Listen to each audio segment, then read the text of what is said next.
میرا دوسرا سوال جو ہے وہ سورہ واقعہ میں ہے، جس میں کہ اللہ تعالیٰ فرماتا ہے کہ سابقون السابقون اولئک المقربون، اور اس میں وہ لوگ ہوں گے ثلۃ من الاولین قلیل من الآخرین.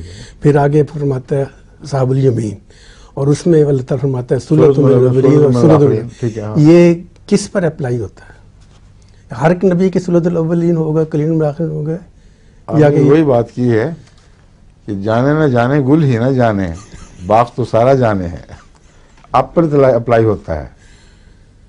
ثلۃ من الآخرین مسیح علیہ السلام کی جماعت ہے، اور کثرت کے ساتھ ایسے لوگ ہوں گے جو دوسرے درجے کی رضا کما چکے ہوں گے آئندہ زمانے میں، اگرچہ پہلوں سے نہیں ملے.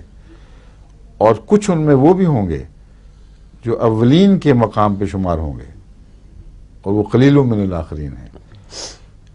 اس سے پتہ چلتا ہے کہ حضرت مسیح علیہ السلام کے دور میں دین کی اشاعت زیادہ لمبا عرصہ لے گی، اور ابتدا میں جو اولیت کے مقام پر پہنچنے والے لوگ ہیں ان کی تعداد نسبتاً کم ہوگی. رسول اللہ صلی اللہ علیہ وسلم کے زمانے میں بہت تیزی سے وسعت سے ایمان پھیل گیا، اس لیے زیادہ بڑی جماعت صحابہ کی آپ کی زندگی میں ملک کے تناسب کے مقابل پر کافی بڑی جماعت مہیا ہو گئی، جن کو آپ ثلۃ من الاولین کہہ سکتے ہیں.